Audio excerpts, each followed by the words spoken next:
momentiño. Bueno, boas tardes. Desculpad aquí un pouquiño de demora, pero son os minutos de cortesía. Benvidos e ben chegados e graciñas por achegarvos a presentación. Xa vos lo agradecerán tamén Roberto Mera e Edurne, que é a editorial Belagua, correcto, non?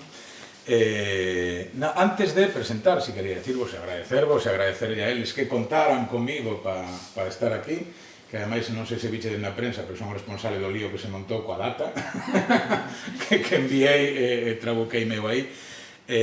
Agradecerlle esa confianza depositada, pero agradecerlle sobre todo porque chegou a min unha historia de alguén que eu coñecía exclusivamente polo nome, como outros tantos persoeiros que temos no país que están sen investigar, sen poñer en valor. É unha historia alucinante, non no sentido, falaba con Edurne agora, non no sentido exclusivamente deste Alejandro Viana. Eu non vou falar do libro, quitando a parte, o continente, non? Pero dai falará de Alejandro Viana, tocalle falar a Roberto, por suposto. Pero unha historia dun persoeiro que efectivamente moi descoñecido e non só traballa a historia de Alejandro dende un eido de axudador dos exiliados ou dunha perspectiva incluso de memoria democrática, senón que hai outra perspectiva, debe ter aí documentos e documentos enormes dun grande empresario e, por suposto, un filántropo. Son desas historias que descubrilas axuda moito aos que estamos no círculo e traballamos na memoria democrática, porque ás veces pensamos que xa está case todo concluso despois de tantos anos de investigación e daste conta que alguén na casa revolvendo e falando co avó non os papéis rescata unha figura como esta. E, por suposto, eso é alucinante, porque en cantas casas haberá no país historias destas asolagadas por unha desmemoria galopante que sen ideoloxía aplicada, o que vou decir, é certo que cantos máis exemplos autóctonos teñamos de xente na que reflectirnos como sociedade, indudablemente será mellor para nós. Os exemplos que tiñamos hasta agora, pois un, por exemplo, está fugado en Abu Dhabi, non? Onde se chama que está... Pois podemos cambiar a perspectiva e escoller persoeiros como este. Antes de falarmos un pouco máis do libro e de decir eu 4 cousas, pero o importante aquí é Roberto, a súa editora. Me parece que vamos pasar un audiovisual sobre Alejandro Viana, así un pouco máis entretida, non é a típica presentación al uso.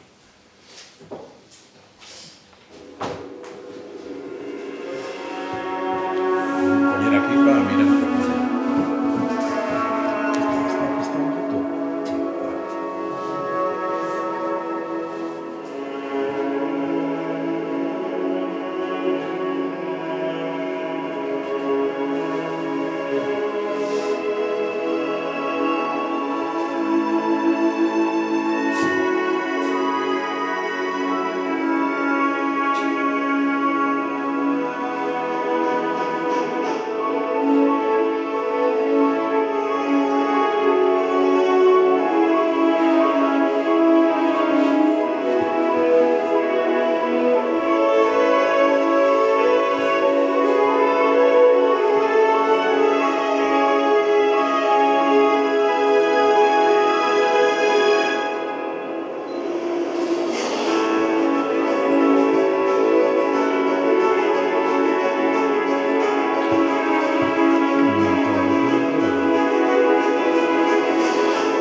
Moi ben, pois quedan uns agradecementos pendentes e un, por suposto, tamén a Mauro, que non está hoxe con nós, senón estaría, como noutras tantas ocasións que temos presentado aquí cousas, que Mauro Lomba, que mantén este espazo, que é o espazo Nemonon, e de agradecer máis a equipa que está aí detrás, que configura toda esta sala para que poidamos estar non só nas presentacións, senón nas exposicións, etc. Ben que está movendo moito a cultura nesta vila.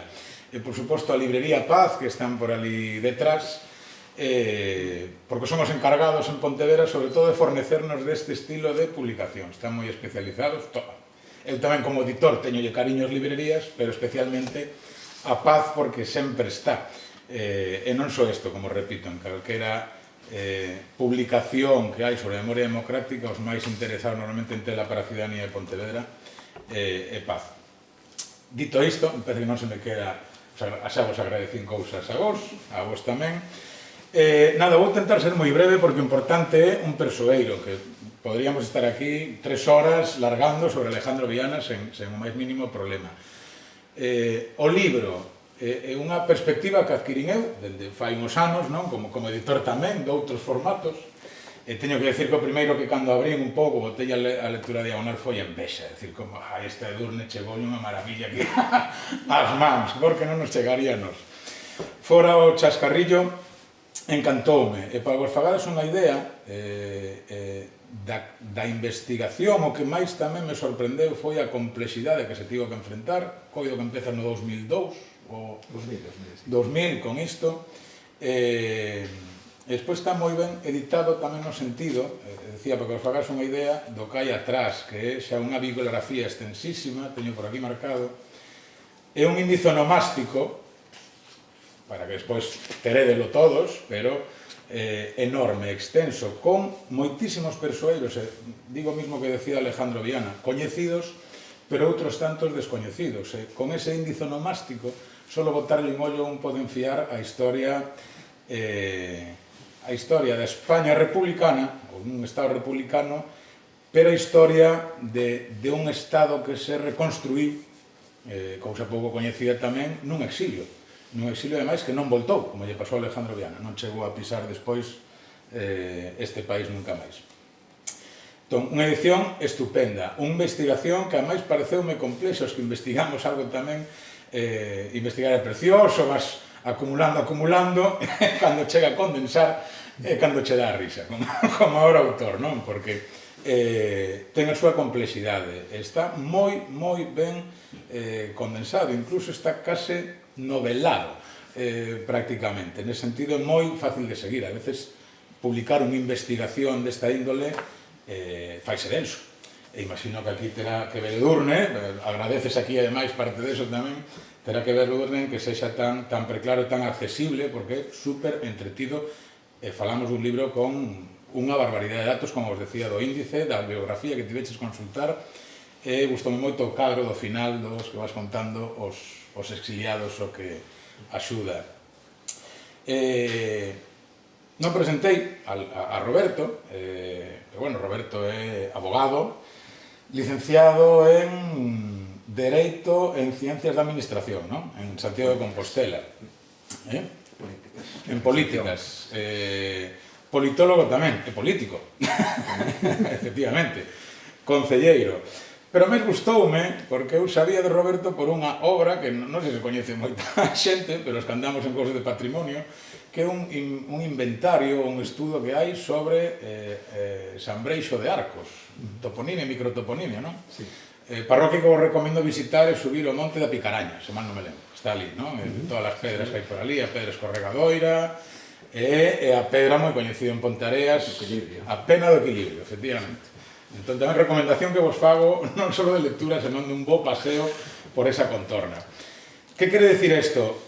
Que eu cando digo abogado e tal, é investigador. Eu vexo aquí o perfil, cando estaba accedendo a toda a información que hai aquí, mas o perfil que testí xa, por afición, nese sentido foi, non? De alguén investigador. Agardo que sigas con moitas máis, se queres, se tes folgos, con moitas máis investigación deste estilo. Por qué? Porque este ten un componente, como aventuraba ao inicio, moi bo, que é a recuperación da memoria. Moitas veces, cando se fala de recuperación da memoria, é un termo absolutamente etéreo que costa condensar. pero hai unha recuperación, unha parte da memoria histórica, a mí gusta chamarlle xa memoria democrática, moi esquecida, que non é só literatura, nin son só persoeiros que fican por aí esquecidos, senón que é a parte que a sociedade actual non chegou a absorber dun pasado no que temos que apoiarnos para construir un futuro. Non sei se a explicación sona moi sinxela, é moito máis complexa, escoitándoa, pero unha parte importantísima da sociedade actual. E, como decía ao inicio tamén, sen este tipo de obras hai cantidad de historias que nos quedan, que quedan absolutamente no esquecemento, e quedan no esquecemento, ademais, por unhas políticas culturais concretas. É dicir, non están no esquecemento porque decidíramos nos como sociedade esquecer todo isto, senón que houve unha serie de políticas impostas en momentos onde a imposición a máis era bárbara, con violencia e con sometemento, isto así, neste estado, estamos pagando o pato en certo sentido. Falábamos ao inicio, na prensa falase moito, e a comparanza é inexcusable, non? É dicir, o Alejandro Viana é o Slinder, non sei se pronuncia así, Slinder galego, non? Pois todos vimos a lista de Slinder, alucinamos coa historia, como levou Spielberg. A historia é emocionante polo propio filme, pero pola historia en sí deste señor. Pois claro que o Slinder galego. E o mellor os galegos, tivéramos escoitado e estudiado, incluso, sabendo o que o fixo Alejandro Viana, galego, de Ponteareas, aquí al ladiño de nós, pois igual cando víramos a película La lista de Schindler e fagos a comparanza coa memoria, igual decíamos os de aquí, ostra, mira, el Viana alemán. E parece unha tontería, pero non o é, porque ao final é unha mágoa que non pudíramos, os da miña xeración, cando menos, os das vosas tamén, nutrirnos de exemplos autóctonos, de exemplos propios, para abordar moitas historias comuns á humanidade, como a represión, como é a filantropía, como é xogarse el pellejo absolutamente, como fixo Alejandro, para axudar a escapar a xente. E ademais, neste libro descubrín datos moi necesarios. Hai moitos que pelexamos para que os crimes do franquismo se declaren crimes de lesa humanidade, non teña prescripción, e cando menos socialmente sexa recoñecido así. Hai unha parte judicial que xa veremos se algún día chegamos a ela, non? E aquí aporta datos moi bons sobre hai un fío que descubrín novo, que é esa persecución que incluso fai a propia falange española fora do país a xente. É dicir, claro, xa non é esta historia española de la guerra mueren todos. Non, hai unha ideoloxía aplicada, un exterminio concreto por razóns ideolóxicas a xente incluso residía xa fora do país. Lendo o libro, redescubrín un fío máis polo que podemos tirar. Entón, o libro non só fornece de aspectos emocionais e de aspectos sociais, senón que fornece incluso de aspectos xurídicos. E mira que teño falado desto, temos falado moito destas cousas, e nunca estudara dela perspectiva de, oye, que os iban buscar fora, que incluso exiliados os podían, os chapodaban directamente. Pouca discusión hai, xa non intraestatal, senón internacional, para apoiarnos deso os que estamos personados na querella argentina. Fala tamén, xa me estou estendendo demais, que era máis acotado que tiña por aí. Fala tamén de Alexandre Bóveda, indudablemente, eu son o neto, encantado, pero máis fala de, e mira que curiosa é a vida, porque efectivamente o mellor libro que temos sobre Alexandre Bóveda, figura moi coñecida en Pontevedra, é un libro que escribeu Xerardo Álvarez Gallego, que era o seu cuñado, o irmán de Amalia Álvarez, non? A dona de Alexandre Bóveda, que é Vida, Paixón e Morte de Alexandre Bóveda. Ese libro podes escribir porque el sigue vivo, pero que sigue porque iba a matar, era tamén do Partido Galeguista, entón sigue vivo porque consigue fugarse, e consigue traballo, consigue unha posición social acomodada que lle permite abordar a escritura do libro, porque a vida é así, gracias a Alejandro Viana, que o recomenda, ademais, nese exilio para traballar despois en Cuba, que é onde recala, finalmente, en Miami. Entón, incluso os descendentes e os seguidores da memoria de Bóveda ainda temos, en certo sentido, unha débeda tamén con Alejandro Viana que redescubrimos aquí. E quedamos en outra cousa por aí. Despois é unha historia moi común que me chamou a atención, que é o que nos pasa en moitas das nosas casas. Como chegaches a historia do teu propio parente, como chegamos moitos de nós. Igual que o silencio social funcionou a perfección, funcionou dentro dos domicilios. Ese silencio imposto funcionaba nas casas. Non se falaba do que ocurrira cos nosos parentes nas nosas propias casas. Moitas veces atopámonos hoxe en día, en 2022, vas a unha casa a seguir con investigacións, de que o neto que che empeza a contar un pouco porque o propio avó ainda ten aquel trauma, indudablemente, e costalle contar.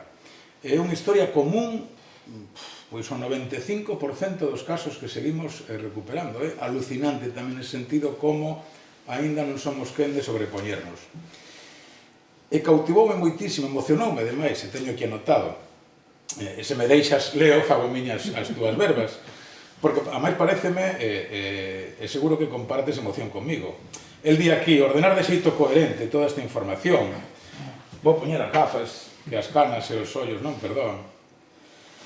Ordenar de xeito coherente toda esta información abrumadora e darlle forma escrita cun relato cronolóxico e prolixo foi só cousa de tempo e de paciencia. Indudablemente, comparto absolutamente. E aquí cautivoume. O meu avó, que foi quen lle estivo contando e quen lle descubriu a historia a Roberto, que compartira conmigo as vicisitudes da investigación, as súas sorpresas, as descubertas, agardou con plena lucidez hasta os 101 anos para escoitar da miña voz a historia de heroísmo e injusto esquecemento protagonizada polo seu propio tío, nun dos episodios máis dramáticos da historia dos éxodos e persecucións políticas na Europa do século XX, cando o fascismo afogaba boa parte do continente e as súas víctimas víanse acurraladas sen escapatoria en solo francés. Sigue con cousas moito máis tal, pero cando collín o libro, lín identifiqueime, puiden empatizar coa emoción de alguén que estivo con esa historia agochada nunha gaveta, chegas ti, recuperas, investigas, sentas e escoito da túa man. Eso ten que ser impagable. Nada máis. Muchísimas gracias.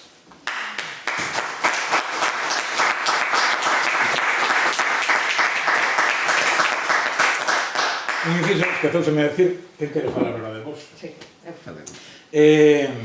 Que ademais Gerardo era padriño desta señora que está aí sentada, miña nai de branco, que lle decía, por certo, chamei e tal, era teu padriño, non? Porque tivemos pouco contacto con él, estaba exiliado, ao final o contacto foi menor, pero mira ti, acaba todo aquí nesta pequena vila. Pois nada, eu non podo dicir moito máis do que dixo Valentín, que fixo unha análise moi completa do que foi o traballo de edición deste libro, non?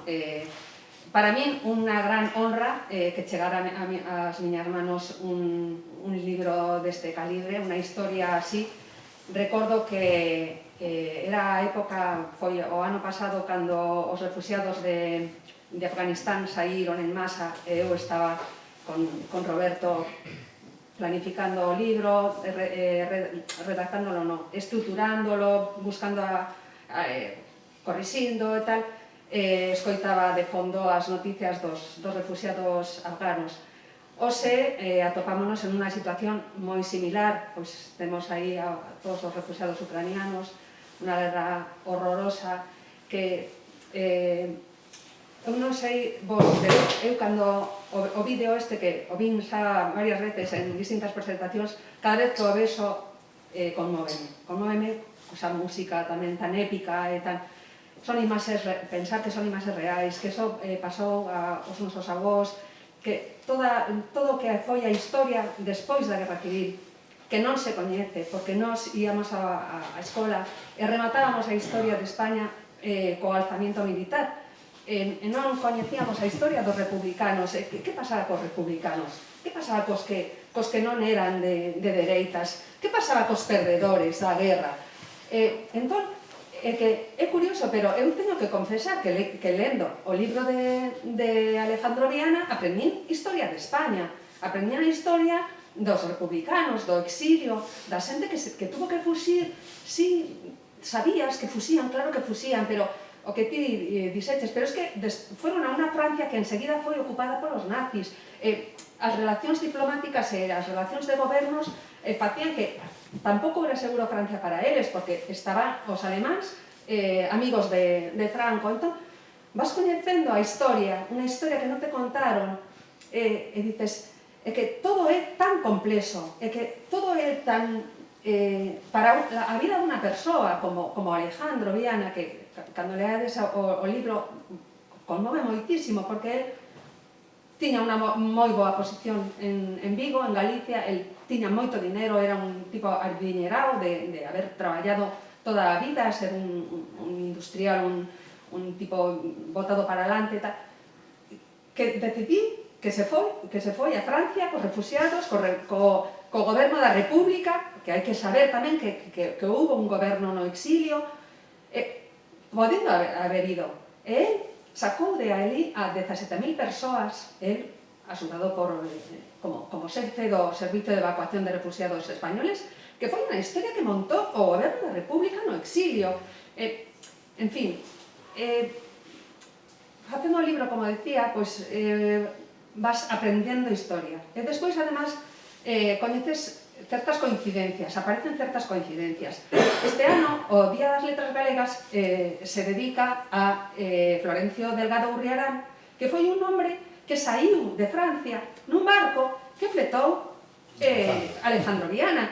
Se ve esas datas, o momento é que este señor estaba aí. Se vemos unha película, entre todos eses refugiados agolpados nos barcos, no Sinaí, no Cuba, estaba este home, estaba Concha Castroviejo, estaba moita xente galega, española, que ademais son moitos anónimos, pero tamén outras persoas que son un pouco coñecidas, non?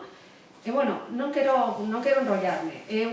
Pareceme super emocionante o libro, porque a historia é, como se di, de película, e a forma que tivo Roberto de facer o libro tamén ten ese componente divulgativo e de fácil de lectura, que apetece seguir. Está estruturado de un xeito moi sinxelo, 5 partes, vai contando. El apóiase, ademais, en unha insente documentación que atopou, que ademais é que resulta curioso que unha persoa da que non se sabe nada, resulta que había tantísima documentación, porque el escribía cartas como xefa do Servicio de Refugiados, de Evacuación dos Refugiados, a distintos centros, bueno, como se chamaba? Delegacións en Túnez ou en donde máis, en Burdeos, non recordo. Entón, todas esas cartas que se cruzaban co goberno vasco, con infinidade de persoas, están aí, están falando ademais do que era el como ser humano, das cousas que lle preocupaban, de como se sacrificaba pola xente, como se entregaba. Entón, é unha historia que é historia de España e é perfil biográfico dunha persoa comprometida, unha persoa que encarna como ninguén os valores republicanos de compromiso, de solidariedade e de entrega a xente, non? E, bueno, non enrollo máis, porque, como lle dicía antes a Valentín, para min Alejandro Viana tamén é un pouco o meu bisavó, pero vou deixar o protagonismo a Roberto, que vai contar moi ben como surdiu a historia e como fixo o libro. Gracias.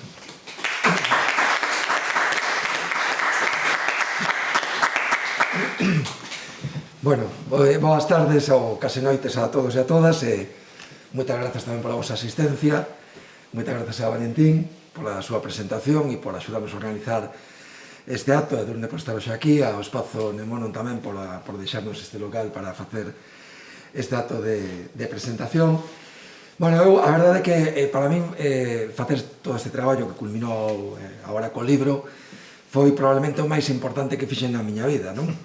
Non o feito de escribir un libro, que tamén é algo novo e inédito, senón a sensación que me provocou todo o proceso de estar resucitando unha persoa, non? Eu a sensación que tive foi a de resucitar un morto, pero morto no sentido máis profundo da palabra, non? Unha persoa que estaba sepultada no esquecemento, da que non sabíamos nada, ni siquiera na familia, e que de repente, cando empezas a facer a investigación e atopas todo o que atopas, tes esa percepción, non? Esa sensación.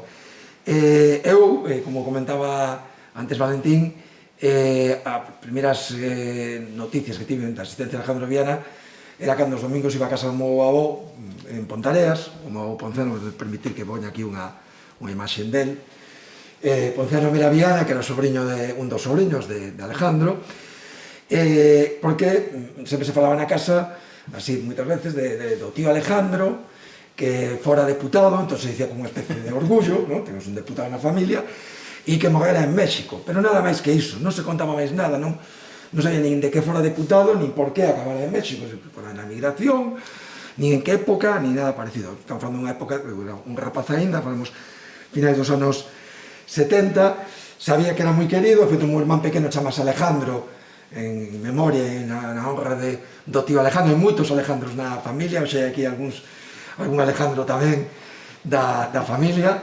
e, por lo tanto, eso era o que había sobre o famoso tío Alejandro. Bueno, mo avó, de alguma maneira, a pesar da pouca información inicialmente, nesa época, nos anos 70, 80, de alguma maneira é o que permitiu conectar ese pasado co presente, que o libro xe estea aquí, e de alguma maneira as fotos que poño aquí tamén conectan o pasado co presente. Esa foto do meu avó xa nos últimos anos da súa vida, ele morreu no ano 2013 con 101 anos, e a foto que está ao lado é o meu avó na guerra civil no frente de Teruel. Ele participou na guerra, e eu, lóxicamente tamén, cando empecé a ter algo de idea da política e da historia, pois tamén me compuxen un prexuizo de que, bueno, o meu avó debía ser, se fora no bando de Franco, e que tiraba para ese lado. O último que imaginaba que un rapaz de 24 anos non elixía bando, no ano 36, en Ponteareas. E un pouco con ese prexuizo, pois tamén imaginaba, que eran moitos seus tíos, pois sería procurador nas Cortes, ou algo así, marcharía para México por emigración. E entón, a cousa quedou aí durante bastantes décadas, non? Ata que ao final, cando un xa vai coñendo máis formación e máis coñecemento, un día de casualidade, pois, formulei a ecuación, non? De deputado en México, cando sabe que México foi o destino dos exiliados, mellores exiliados, a ver se é mellor que foi deputado republicano. E estamos falando xa do ano 2000, xa tiño casi 30 anos, que xa deixara pasar tempo de abondo, que lle pregunto ao meu tío, ao meu avó, por casualidade, lle pregunto se efectivamente era así, e me confirma, non? Esa hipótese, e aí saca entón unha carpeta, un cartafol que tiña guardado, onde tiña algunha información que nunca antes sacara. Saca cando eu lle pregunto, non? Pues 30 anos nunca o sacara motu propio. E unha carpeta onde tiña algunhas cosas mecanografiadas por él, unha semblanza biográfica así moi sinxela, para a Enciclopedia Gallega, que nunca se chegou a publicar, de feito, que lle pediran, alguén da Enciclopedia Gallega, e un recorte do Faro de Vigo, destes de memoria de Vigo, de historia de Vigo, donde se falaba de, nos anos 90, de Alejandro Viana, bueno, sobre todo a súa etapa en Vigo, ata o 36, pero logo se mencionaba algo do traballo humanitario no exilio, non? E unha foto que tiña de Alejandro Viana en México, era basicamente iso, pero iso xa foi suficiente para decir, cuidado, aquí hai un personaxe da familia que hai que intentar saber máis, non? Porque, evidentemente, o meu tío, o meu avó non sabía case nada do que fora do 36 en adiante, ele tiña 24 anos, xa nunca máis volve a ver o seu tío, que morre en México, e máis alá de cuestións de índole familiar, que incluso lle transmite a súa viuda cando regresa para Galicia, pois de toda a súa actividade no exilio en Francia, na Guerra Civil, e logo en México, pois prácticamente ninguna información había, non? Entón, a partir desde aí, empeza xa, digamos, o traballo de investigación. Primeiro, contactando coas fontes orais que ainda poderán quedar. Pois que lamenteime, non, de ter chegado en certo modo tarde, porque nos anos 90, co tempo, a medida que avanzaba coa investigación, iba descubrindo como xente que me podía ter facilidade de información morrera durante a década dos 90, e eu, de alguma maneira, cheguei tarde, non? Ainda así quedaba todavía xente na familia, algúns exiliados que tamén o coñeceran. Bueno, empecé con todo ese contacto de recoller canto antes toda a información que pudiera haber oral. Aí consigo tamén, a través da familia política del, da súa muller, consigo, entre outras cosas, un álbum de fotos que me regala unha sobrinha política, un álbum de fotos, unha xoia de dúcias de fotografías de Alejandro Viana nos anos 10, 20, 30, hasta o 52, que morre. Aquí tedes así algúns exemplos desas fotografías, son fotos en monte de balneario, onde pasaba moitas tempadas. Aí está, unha das fotos está cun personaxe que algún seguramente vos sonará, Cesario Corval, coñecido como médico dos pobres de Vigo, que ten en Vigo unha rúa dedicada, era íntimo amigo de Alejandro Viana. Ben, como digo, a investigación foi avanzando depois das Fontes Orais, facendo pesquisas en todo tipo de arquivos, en Galicia, en España en moitísimos lugares, en Salamanca, en Bilbao, en Madrid, en arquivos do Estado, en arquivos de forzas políticas, en Portugal, en Francia, en México, a nivel de hemerotecas, pois moitísima información que iba topando do Faro de Vigo, del pueblo gallego, sobre todo o primeiro terzo do século XX. Bueno, en definitiva, moitísima información que, a fin de contas, o que poña de manifesto que deixaron un rastro documental inmenso, que non tiña ni a máis mínima sospeita coa pouca información que tiña o meu avó guardada, non? Bueno, entre esa información hai algunha, como aquí comentabas ti, que conseguí na Fundación Alexandre Bóveda, de correspondencia con Alexandre Bóveda. Atopei tamén moitísima información en libros, en biografías e, sobre todo, en memorias de exiliados, tanto recoñecibles como exiliados máis anónimos, que ao chegar a América decidían contar as súas propias vivencias e publicalas, e donde moitas desas memorias aparecen referencias a Alejandro Viana, non? Se fixo unha búsqueda ardua de libros descatalogados na Biblioteca Nacional, sin índices onomásticos, buscando por a estrutura do libro, pero pagaba a pena, porque ao final atopabas, non? Moitas veces cousas, e cousas ademais moi importantes para ir, digamos, completando ese puzzle con todas esas pezas que ibas recollendo con fontes variadas, non? Hemeroteca, como digo, bibliografía, fontes orais, etcétera, etcétera. Ben, depois de 10 anos de traballo e de investigación, en 2010, máis ou menos, 2011, xa había un volumen de material inmenso, dende que ele nacera en 1877 ata o 52, que morreu, e xa era o momento de empezar a escribir, había que redactar, había que darlle forma a todo iso. Foi un traballo, como dicía antes Valentín, de moita paciencia, donde ao final se lle deu forma de traballo, vamos a decir, de traballo de investigación, un traballo académico, moi extenso, moi denso e moi extenso. Para que nos fodase unha idea, o que é a biografía del como traballo de investigación, este é un libro de 200 e pico páxinas, neste formato serían sobre 1600 páxinas a biografía completa de Alejandro Viana, non? Permite ter unha idea, dar unha idea do volume. Eso non quer dizer que o traballo de investigación estivera rematado, porque con posterioridade, e ainda hoxe en día, a investigación sigue aberta, eu creo que vai seguir aberta toda a vida. Me dices que me animara a seguir investigando, xa con este xa me chega. Bon, eu creo que estarei todo o resto da vida porque siguen aparecendo cousas. Entre outros motivos, porque cos avances tecnolóxicos dos últimos tempos, pois, hoxe en día, a labor de investigación é máis doado e é máis fácil atopar cousas que antes era máis complicado, non? Por poñer un exemplo, hai poucos anos, facendo búsquedas que fago periódicamente en internet, aproveitando a digitalización que se está facendo dos arquivos, pois de repente atopo 30 cartas de Alejandro Viana a Bernardino Machado, que fora presidente da República Portuguesa, que se exiliara a Galicia a finais dos anos 20, e estivo aquí vivindo hasta principios dos 30, coa ditadura de Salazar, que me permiten descubrir que Alejandro Viana fora o anfitrión de Bernardino Machado aquí en Galicia, que estivera apoiando os exiliados portugueses, incluso pagándolle esa pensión en Vigo, etc. Eu non tiña nin a máis mínima idea, non tiña ninguna pista que me pudiera ter levado a ir á Fundación Mario Soares, ao arquivo Bernardino Machado, a buscar esta información. E apareceu de casualidade porque ese arquivo digitalizou os seus fondos, os puxo en internet e co nome Alejandro Viana. E me apareceu iso. Non era unha peza que me faltara do puzzle, porque eu tiña xa o puzzle completo, pero era unha peza nova que se lle podía facer, lóxicamente, encaixe, non?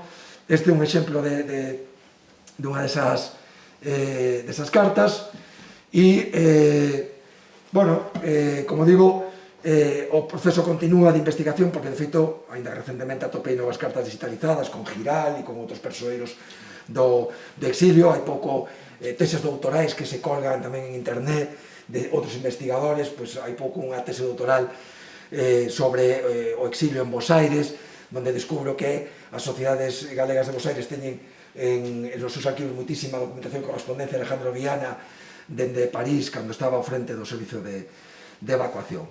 Bueno, a partir do momento que está o traballo de investigación feito, claro, eu ainda que lle dou a coñecer ao meu avó, e iso é unha satisfacción, lerlle todo ese traballo onde prácticamente non sabía nada da historia do seu tío, de todo o que se descubrira, quedaba algo fundamental, que era dalo a coñecer. A mí non non me conformaba con simplemente telo rescatado eu e no ámbito da familia.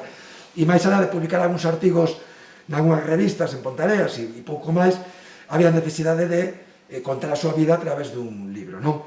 Bueno, e aí había que facer frente a varios retos importantes, non? O primeiro, resumir, claro. Non podíamos publicar un libro de 1600 páxinas porque evidentemente o que se trataba era de popularizar e divulgar a figura e a trayectoria de Alejandro Viana e non de sacar un libro intragable que ao final che compran 4 amigos que o poñen nunha estantería para que ocupan moito e que dificilmente o lerá ninguén, non? Había que dar a coñecer a historia porque era unha historia incluso, como dicía antes Edurne, épica que podía ser pues, moi fácil de trasladar a xente, pero había que resumirlo. Eu, a verdade é que o de resumir non é algo que se me dé moi ben, espero xe non dar exemplo, pero é unha cuestión bastante complicada. En este caso, con esa componente afectiva, pois ainda máis, non?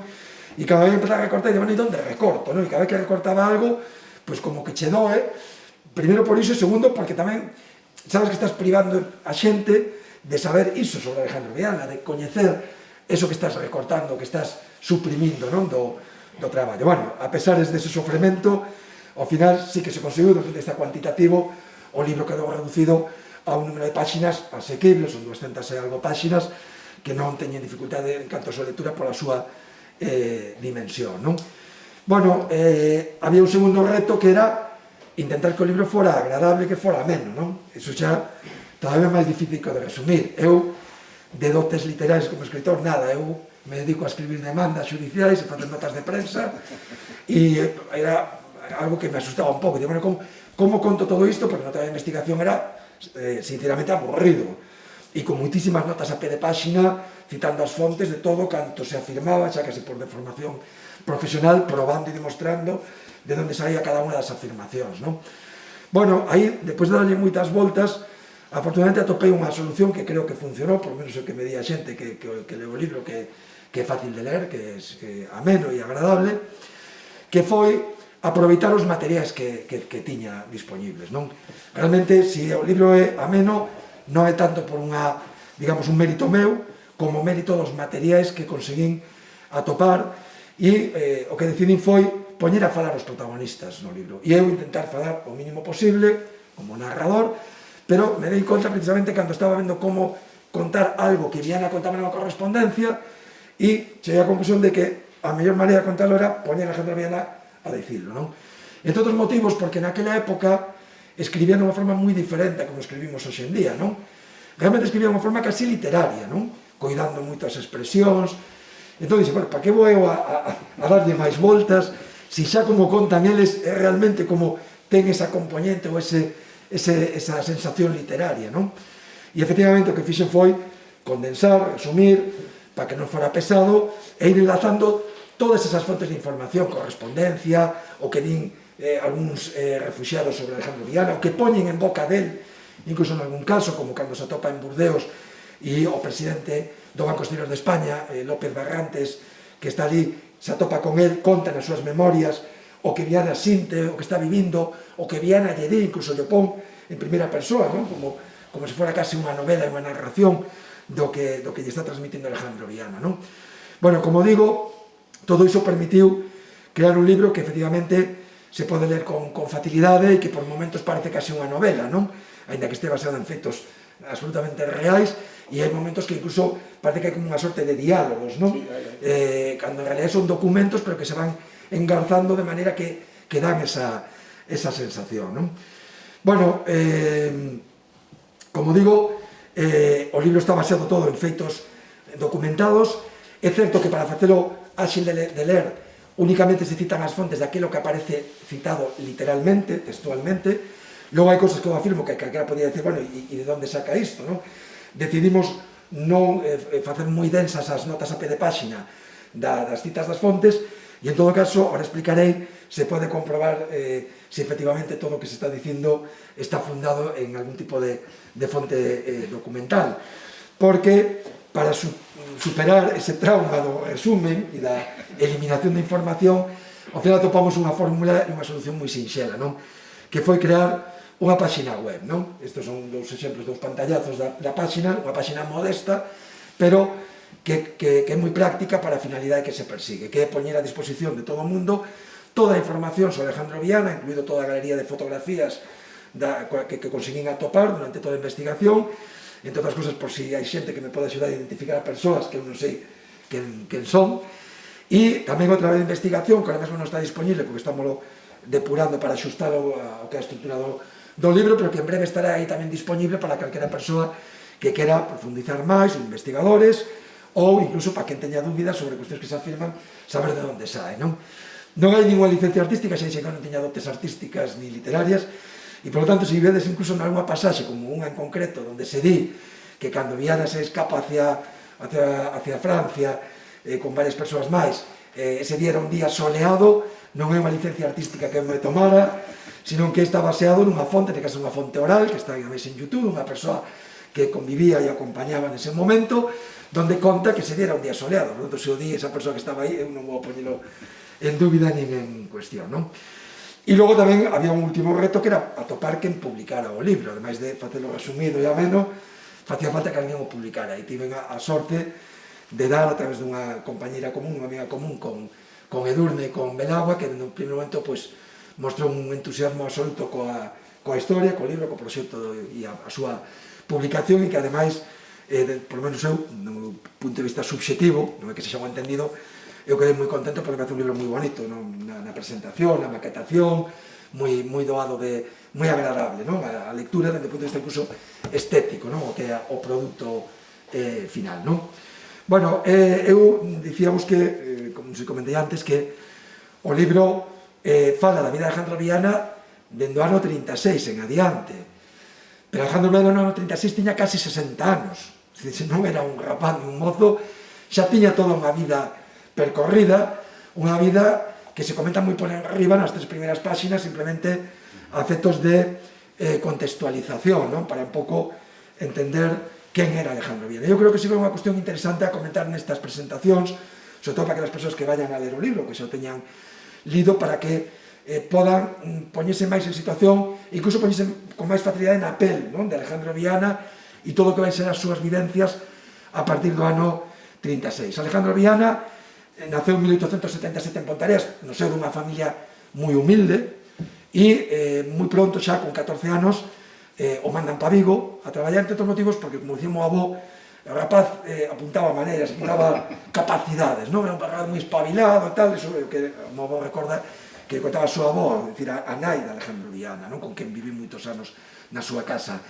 E o mandaron para Vigo a traballar nuns comercios, nos negocios de unhas persoas moi pudientes de Pontareas que estaban asentadas en Vigo, os Arbones, os Garra, os Castellanzuelo, familias de rancio abolengo moi ben posicionadas en Vigo, e el rapidamente ali de forma autodidacta se forma no círculo mercantil. Todo isto sabemos gracias aos ecos de sociedade del Foro de Vigo, onde conta incluso que sacaba moi boas notas no círculo mercantil cando se formaba en contabilidade, e con moi poucos anos, xa con 20 e poucos anos, xa se convirte en xerente dunha empresa relacionada con estas persoas, que é unha empresa moi curiosa. Bueno, vamos a mirar aquí algunhas fotos desa época. Aquí vemos unhas fotos coa súa dona, ahora falaremos do seu casamento.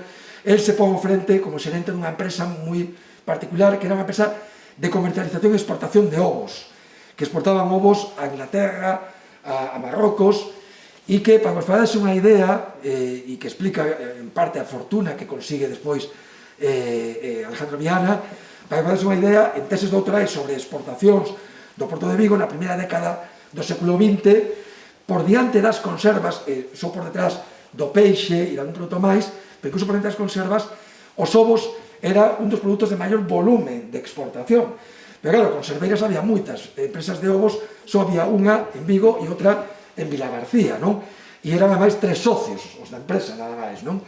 Bueno, como digo, el empeza a verse camiño no ámbito industrial, na burguesía viguesa, casase pronto con Josefina de outras fábricas, de familia catalán, que viñeran para aquí nos tempos da salgadura, que se dedicaban xa en su momento ás conservas.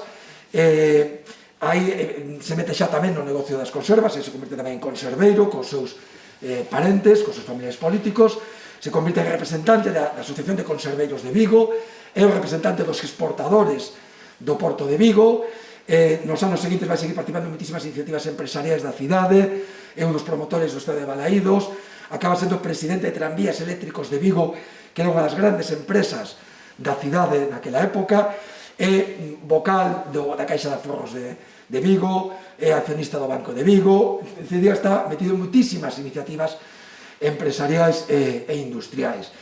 No ámbito persoal, ele casa con Josefina Dotras, pero non ten fillos, non ten descendencia, pero isto xa é outra mostra tamén do seu altruismo e da súa xenerosidade, acolle a 6 sobriños que quedan orfos de nai da súa irmán e que o pai os abandone, que aparecen en Pontareas descalzos, que non recordaba o meu avó, e acolle eses 6 sobriños, que eran nenos de menos de 12-13 anos, os acolle a todos na súa casa en Vigo e os coida e os trata como se foran os seus fillos, e es da formación e, como digo, os ten como se foran os seus fillos durante as décadas seguintes, non?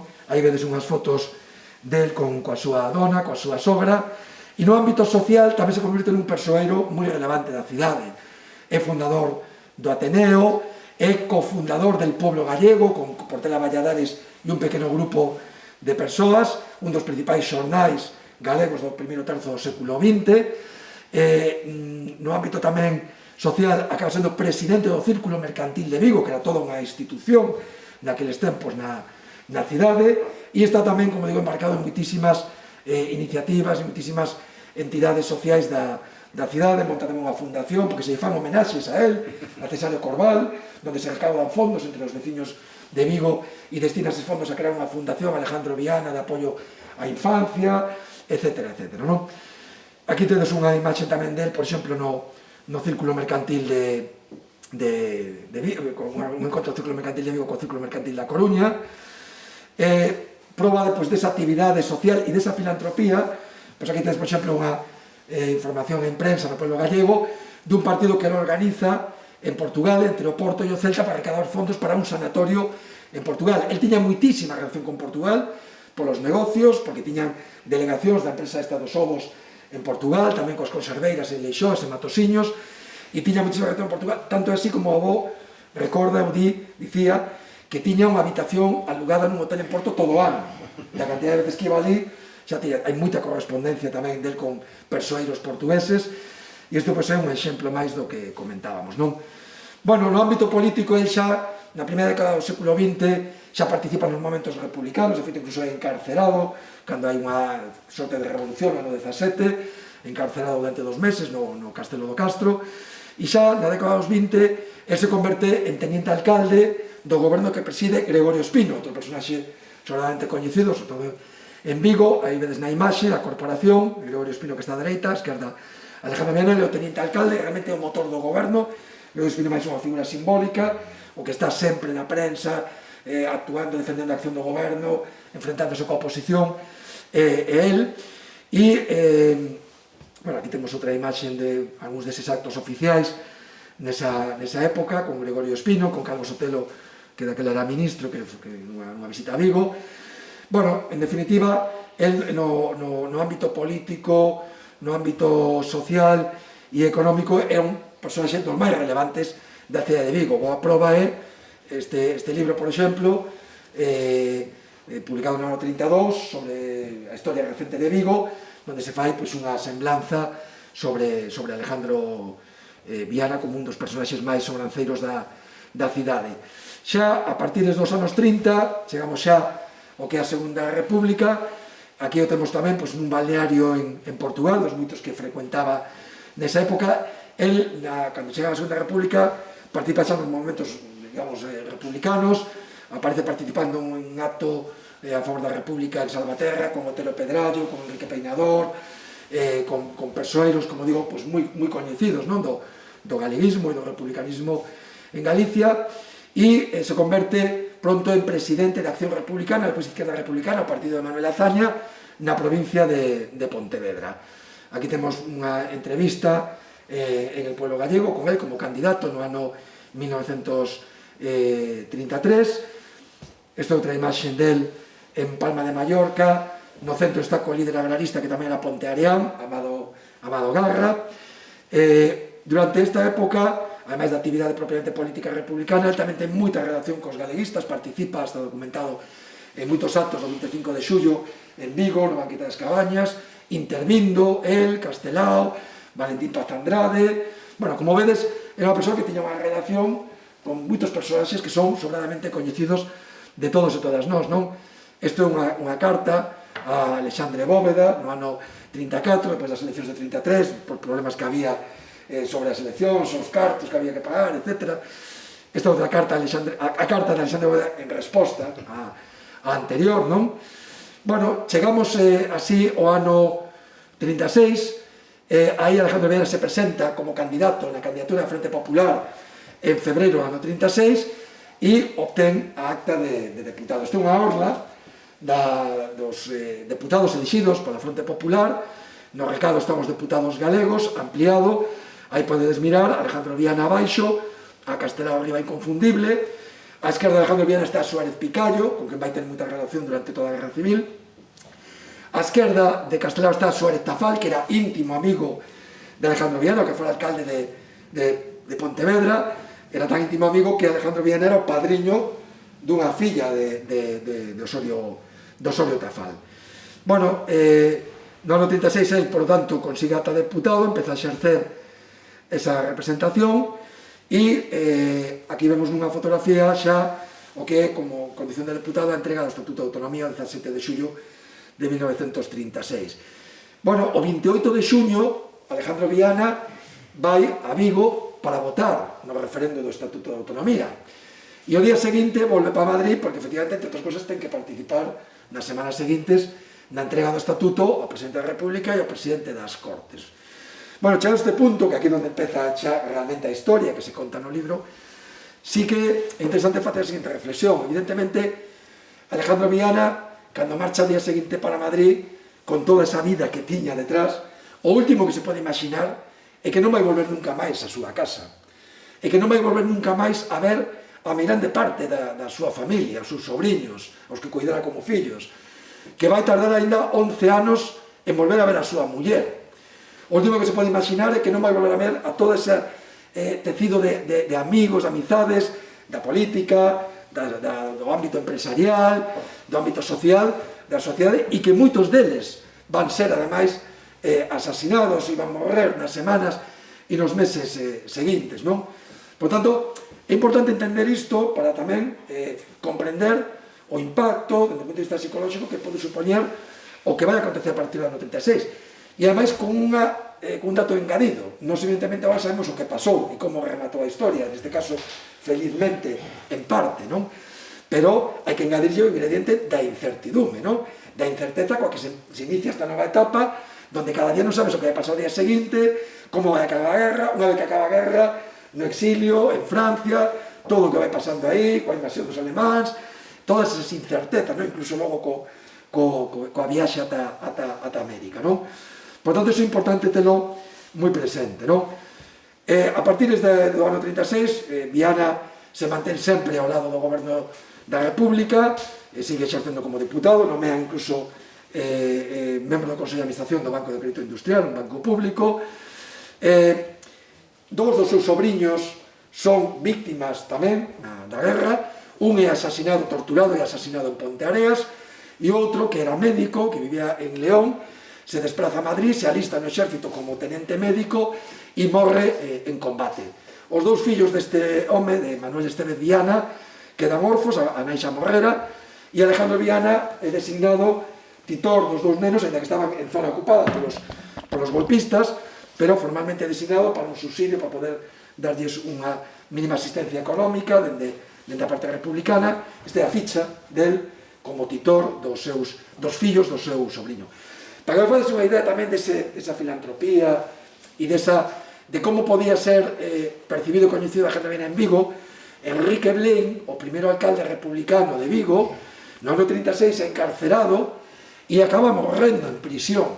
E antes de morrer, nas súas últimas vontades, deixa nomeado a Alejandro Viana e a Eugenio Fadrique, íntimo amigo tamén de Alejandro Viana, outro empresario da conserva moi coñecido, titor dos seus 6 ou 7 fillos, non?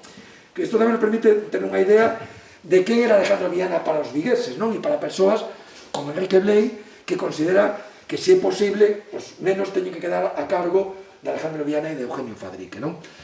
Bueno, como digo, Viana se vai trasladando a Valencia, co goberno da República, depois a Cataluña, participa en todas as sesións de cortes que se celebran durante todo o periplo das cortes na Guerra Civil, incluídas as últimas, as máis dramáticas xa, no Castelo de Figueres, no soto do Castelo de Figueres, en febreiro 39, xa con bombardeos, donde únicamente hai 60 diputados, dos casi 500 que tiñan as cortes, e donde Viana é un dos poucos que hai aí, e un dos poucos galegos, porque galegos había 4, Xoán Picallo e 2 máis, non? Bueno, chegamos, por tanto, xa a febreiro 39, e aí xa, unha vez que se remata esa sesión de cortes, todo se ven abaixo, e se produce xa todo ese éxodo, toda esa masa humana de 500.000 de republicanos que cruzan os Pirineos, entre eles tamén o propio Alejandro Viana. Cruzan os Pirineos, e se algunha virtude tamén ten o libro, cando se fala de que permite achegarse a esta historia, non? Política da Guerra Civil do exilio, e que tamén permite ver o que supuxo o exilio, porque moita xente pensa que, bueno, que o risco e o perigo estivo na guerra, non? E que unha vez que conseguiron escapar, bueno, que se escapou, se salvou. E aí, bueno, pues sí, o trauma de non poder volver a túa terra, pero bueno, refaz a túa vida como podes, e polo menos salvaches a túa vida. E non foi así en absoluto, non? E isto é algo bastante descoñecido, e por certo, en blanco e negro, pero igual que o que estamos vendo hoxe en día, non? O único que cambia é a cor das imaxes, non?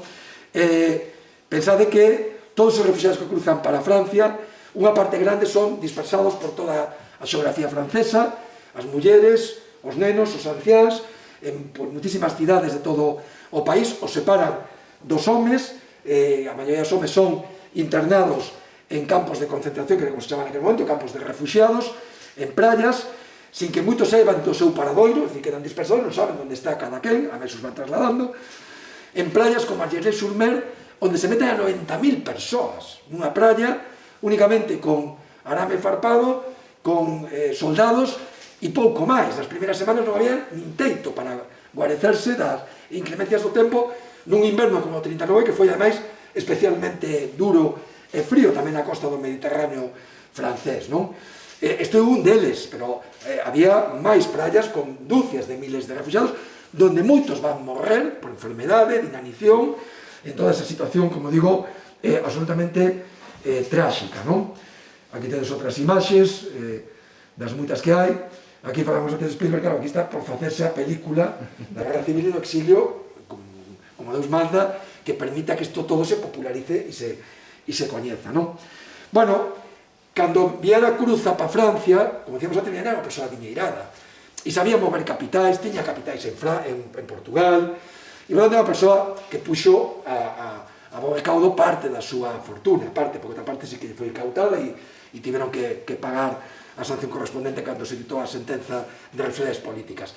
Pero ele, cando cruza para Francia, a guerra se acabou, ele podía perfectamente marcharse para México, ten xa 60 anos, podía marcharse para México, tiña xa varios sobrinhos ali exiliados, e non tiña necesidade de quedarse ali, ninguén iba a reprochar que se marchara para México, evidentemente, e decide quedarse en Francia, e Negrín nomea o presidente da República, o presidente do goberno republicano, decide nomealo xefe da sección de migración dun servicio que constitúe o goberno no exilio, que se chama o Servicio de Evacuación de Republicanos Españoles. Outra cuestión moi descoñecida e que a través do libro tamén nos permite ter unha idea cabal do impresionante que foi o traballo que fixo o goberno da República no exilio, porque ese goberno podía ter cruzado e sálvese quen poida, e marcharse, como pasa habitualmente, cun goberno derrotado, non?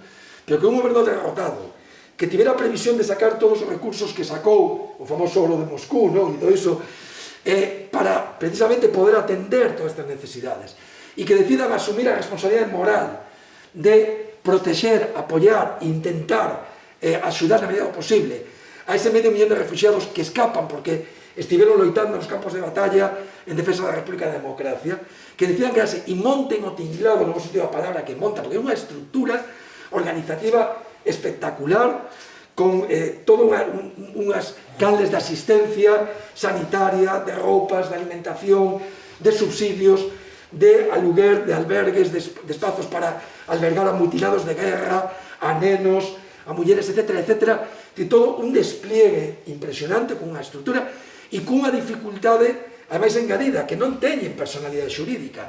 Pensado que o 28 de febreiro, creo que a finales de febreiro, no ano 39, o goberno francés recoñece xa o goberno franquista antes de que a guerra remate.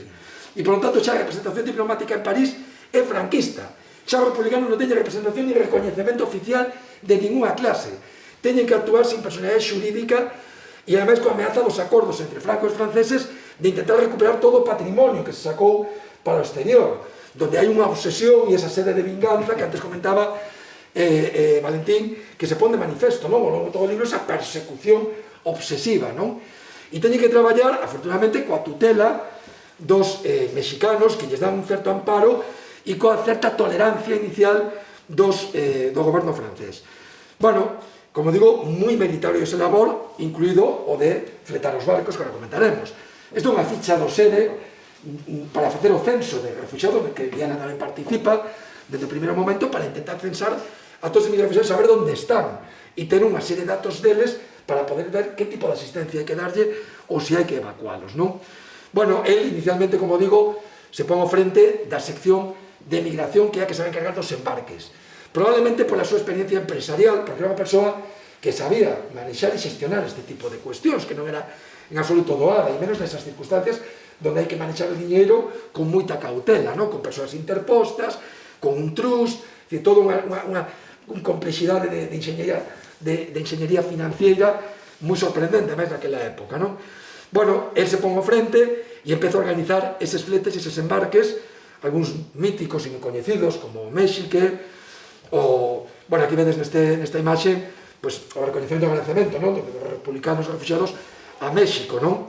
E a Negrín, o presidente do goberno, o Ipanema, o Sinaya, o Winnipeg, un barco que se dirixe a Chile. Alejandro Viana está no porto de Burdeos acompañado de Pablo Neruda, o poeta que en ese momento é cónsul especial de Chile para organizar esta viaxe de 2000 refugiados con destino ao país sudamericano, non?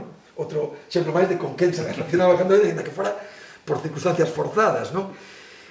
Bueno, aquí vedes outra imaxe dese recoñecemento a México. Aquí tedes a Cárdenas, o presidente mexicano, que habría que facer un monumento polo exemplo, ademais, que deu México en todas estas circunstancias do apoio aos republicanos.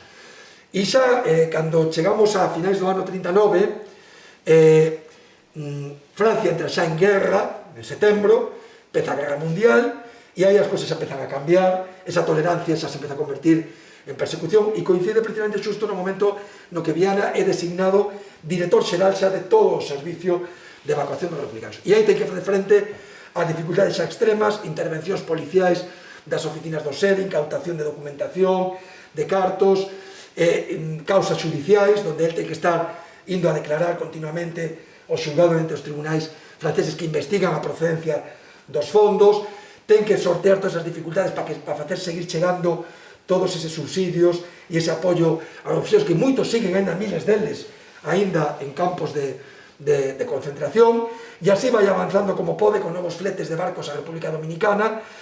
É importante tamén salientar que, ademais de estar ao frente do Servicio de Evacuación de republicanos españois, Viana tamén se converte no delegado en París de organizacións galegas de América que recurren a él para sacar a refugiados en barcos de liña regular, non nos barcos organizados polo SERE, nos fletes organizados polo SERE.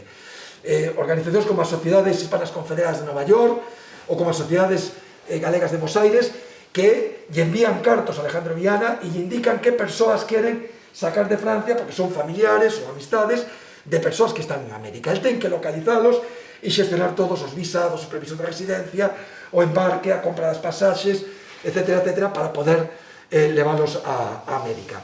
Isto é unha ficha de filiación dun refugiado, asinada xa por Viana como director SEDE, como estáis aí miles no arquivo Sabino Arana en Bilbao.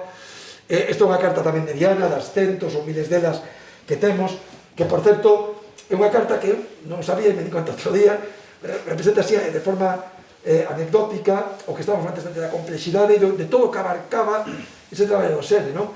Porque aquí fala de que dá conformidade para transferir unha conta corrente 472 francos de importe da construcción de prótesis para 22 enfermos.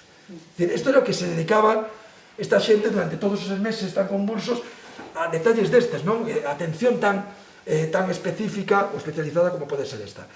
No marco de todos eses problemas, Viana ten que incluso comparecer ante os xornalistas nunha ronda de prensa en París, donde aproveita que sabía falar francés, que era unha cosa que tamén me contou o avó, que aprendera francés de novo en Vigo, e se dirixe aí aos medios de comunicación de forma moi diplomática para explicar o tema da intervención e falar moi ben do goberno francés, non? Que seguramente non era o que pensaba, pero era o que se debía decir nese momento.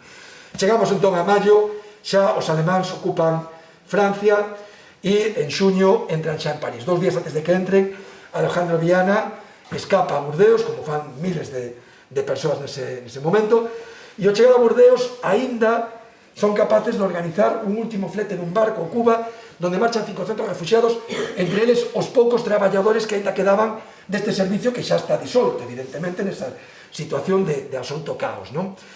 E el non marcha, el está ali organizando tal, organiza o aloxamento en Burdeos de Juan Negrín, de Casares Quiroga, de 15 personalidades do goberno republicano, que ao día seguinte se marchan tamén con identidade falsa chilena nun barco carboeiro grego nas anegas escondidos para Inglaterra.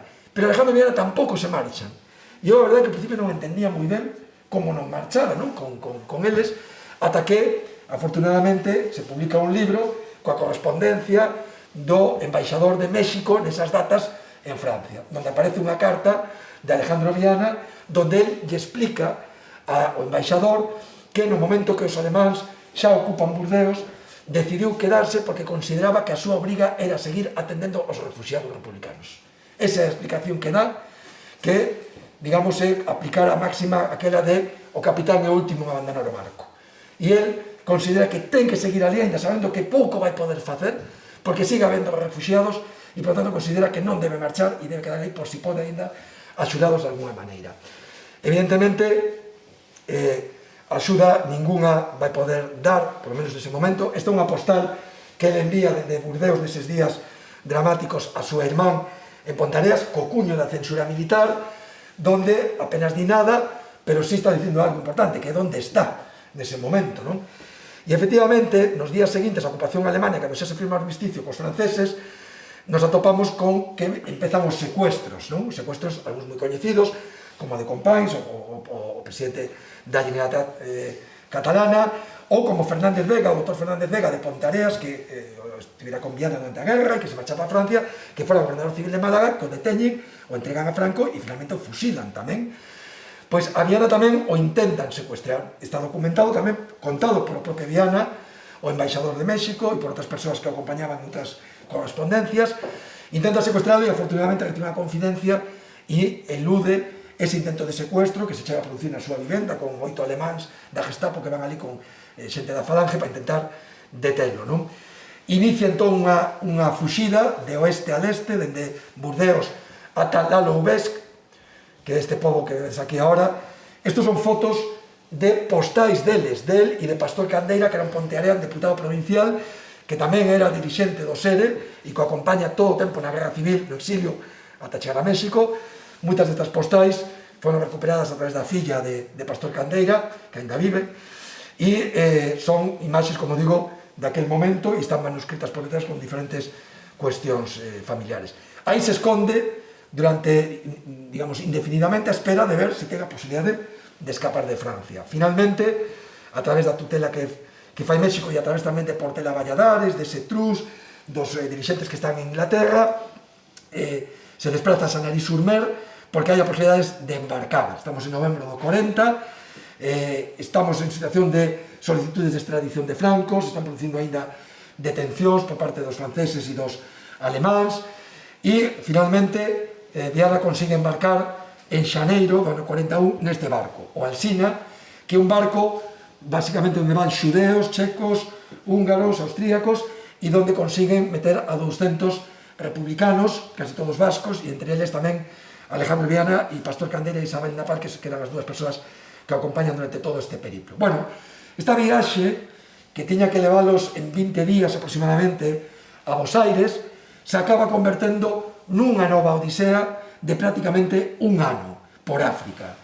O barco, como digo, en lugar de chegar a Bos Aires, queda atrapado en Dakar, en Senegal, porque non ten permiso dos ingleses para cruzar o Atlántico, era imprescindible, senón se corría serio risco de afundimento, o barco era de bandeira francesa, os ingleses non permiten, por tanto, que o barco continúe, e se quedan vivindo durante 5 meses no barco en Dakar, donde, curiosamente, Alejandro Viana pode, de novo, axudar aos refugiados, volve a exercer como valedor aos refugiados, distribuindo 100.000 francos que lle envían dende Londres, non saben moi ben como, para que os reparta entre toda a pasaxe para que podan subsistir durante eses 5 meses. Finalmente os devolven de novo a Marrocos coa incerteza de que poden ser devoltos a España polas autoridades francesas que estaban en Marrocos, os internan nun campo de concentración durante varios días, logo os liberan e Viana se instala nun hotel en Casablanca, dende onde empeza logo a facer xestións co Consulado de México en Marsella para intentar conseguir un novo barco, non? Aquí temos, bueno, imaxes de postais de Dakar, en Casablanca xa, no ano 41. Esta é unha das cartas das múltiples xestións que fai dende Casablanca, neste caso, co ex-embaixador da República en Londres, a quen lle pide axuda para que envíe diñeiro a Lisboa, a uns coñecidos que teñen ali unhas empresas, a Porto, dunhas conserveiras que ainda existe hoxe en día. E, depois de todo esas múltiples xestións del e de outras organizacións que hai en México, finalmente se consigue un barco que sae de Lisboa e que fai escala en Casablanca e que recolle a todos estes refugiados, donde Viana volve a intervir para asegurar o embarque de algúns que iban a quedar en terra tamén. Bueno, depois dunha breve viaxe de unhas cantas semanas, Viana chega o 18 de novembro por fin a México, 18 de novembro de 41, este a ficha del como asilado político, como inmigrante. Uns anos despois chega a súa muller, Josefina, esta é a súa ficha, e estas son algunhas fotos xa da súa vida en México, donde él, dentro do 41 ata 52 que morre, todavía continúa moi activo políticamente, participando en sesións de cortes que se celebran en México no ano 45, aí abaixo esa foto está con un deputado galego tamén, Pardo Galloso, e se mantén moi activo na vida política e do exilio en México DF. El ali refai a súa vida, compra unha farmacia, a convirte en un negocio próspero, a pesar xa da idade que tiña, e finalmente acaba morrendo no ano 52 en México DF. Bueno, como vedes, foi un traballo de resurrección, pero foi tamén un acto de xustiza, non? O que parece increíble é que unha vida así, ainda que parece que fixen spoiler, non contei todo, hai moitas cousas que están sin contar e que podedes descubrir co libro, pero parece increíble, pero efectivamente é así, non? De alguma maneira o libro é un acto de xustiza, a veces o penso, non creo no máis alá, obviamente, pero a veces te che ganas de creer, non? Por aquilo de decir que dende o ano 52 que morre, que estive todo esquecido, se Viana estive en algún lugar, xa tería tirado, vamos, daría xa por perdida calquera posibilidade de que alguén, entre fora da súa familia, souberan de toda esta vida e toda esta historia, non? E cando estaba tan dispersa en tantos arquivos e en tantas fontes variadas, non? E, por tanto, a satisfacción que podría supoñer para xo día mirar non só que se recupera a súa vida, sino que ahora se está dando a coñecer con múltiples actos, con libro, publicacións en prensa, televisión, etcétera, etcétera. Por tanto, sí que dá esa satisfacción de facer ese acto de xustiza. E tamén pon de manifesto, que xa comentaba antes Valentín, a anomalía da democracia española, no que foi o seu paso da ditadura a democracia actual, de non ter feito ese traballo de recuperación e de restauración da memoria e de xustiza de persoas como Alejandro Viana. Antes se falaba do Schindler, está o Schindler portugués, se buscades en internet, Aristides de Sousa, o Schindler mexicano, Gilberto Bosques, o cónsul en Marsella, con que Viana tivo moita relación, que efectivamente fixeron cosas importantes co paraugas diplomático dos seus estados, todo hai que dicilo, non é por estar de comparacións, pero evidentemente é unha situación diferente, que teñen uns recoñecementos impresionantes, a pesar de que foron actuacións moi tan esenciais para o que é a cultura política deses países, con recoñecementos en todos os niveis. Alejandro Viana non ten ningún recoñecemento, non ten ainda ningún recoñecemento no seu pobo natal ni na súa cidade de adopción de Vigo. Eso ahora vamos a resolver, algúns temos afortunadamente a resolver, ainda que como yo queda feo que sexamos parte interesada ao mesmo tempo, non? É increíble que a estas alturas esa anomalía non se resolva, e ainda hoxe en día, cando se fala de memoria histórica, se discuta si procede ou non procede, non? A lei, se hai que recuperar, se reabrir feridas, etc. E ao final todo isto queda suxeito ao puro voluntarismo e ás casualidades, porque, como vedes, neste caso, foi pura casualidade, por como o avó comentou o tema, porque a mí me deu un día xa con 30 anos casi de casar os datos, porque o meu avó aínda estaba vivo nese momento, porque guardara unhas cousas e decidiu ensinarme, e porque logo eu decidín embarcarme a investigar días, semanas, meses, anos e moitísimas horas en todas partes para intentar rescatar e resucitar a Alejandro Viana, non? Bueno, eu creo que, en definitiva, rescatar a Alejandro Viana, ademais de un acto de xustiza, tamén ten a importancia que decía antes Valentín, non? Recuperar tamén referencias, non? Referencias de persoas que nos poden inspirar a nós en canto aos seus valores, aos seus principios.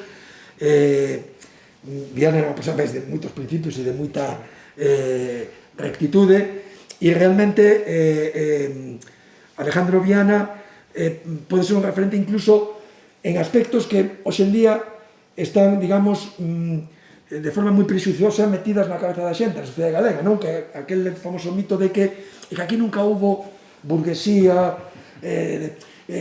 progresista, burguesía, que tal.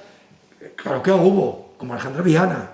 O que pasou que acabaron con ela no ano 36, e depois de 40 e pico anos, pois eso desapareceu todo, pero claro que había xente que, dende incluso posicións económicas adiñeiradas, pero persoas feitas a sí mesmo, tiñan unha trayectoria de compromiso social, de compromiso humanitario, de filantropía, demostrada as últimas consecuencias, incluso ata o punto de poñer en risco, objetivamente, a súa propia integridade e a súa propia vida.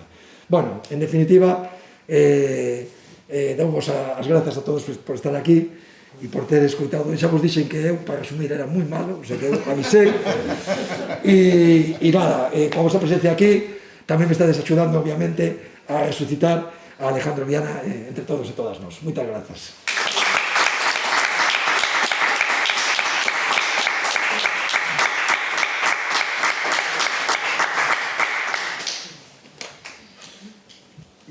Bueno, se queres, porque se queres facer, temos aí un momentiño por se cales facer unha pregunta, aproveitade, senón os espazos teñen que marchar. Bueno, yo más que pregunta querría sobre todo agradecer el trabajo que ha hecho. Efectivamente, para mí ha sido un descubrimiento, es un familiar desconocido y refleja lo que tú decías antes, ese silencio impuesto en la sociedad y dentro de las familias, ¿no? Y luego también el poder pues tener conocimiento de todo lo que pasó, esa persecución fuera del país, que yo también lo desconocía, y bueno, y luego en concreto esta persona me parece una persona íntegra, o sea, realmente alguien con ¿cómo se dice? Con una vocación de servicio público, porque lo que me gusta mucho del libro, yo el libro lo he leído, es a través de las cartas, ahí se refleja la personalidad, sí, y se ve lo íntegro que es, una persona tan involucrada en tantas cosas y tan fuerte, ¿no? Porque para pasar todo eso que tuvo que pasar, separado, pues siempre eso, primero los demás y después él, ¿no? Y esto último que has dicho también me ha gustado, el pensar que, bueno, dentro de familias conservadoras, como yo creo que es la familia de su mujer, que era mi tía abuela, pues hay personas pues con esa conciencia de, ¿no?, de defender a las personas menos favorecidas y de ser más justo en la vida. O sea que muy agradecida por lo que has hecho, me ha gustado mucho el libro se lee efectivamente muy bien. Ahora mismo, con todo lo que está sucediendo, pues te pones un poco en la piel de lo que ocurre con los refugiados, y eso, lo difícil que fue, la angustia incluso de que ya te vas en el barco, pero incluso a lo mejor te devuelven, o sea, que muchísimas gracias. Gracias. Bueno, pues damos por rematado e ainda o podedes abordar na rúa. Había que ter deixado 5 minutiños que está moi ben para a editorial, que se poida mercar o libro, que autor al cine. Claro, se non tes inconvinte, No, ao contrario. podes, mentre eu falo aí con Sí, tal, vamos se alguén recollendo. quere que yo asine un segundiño,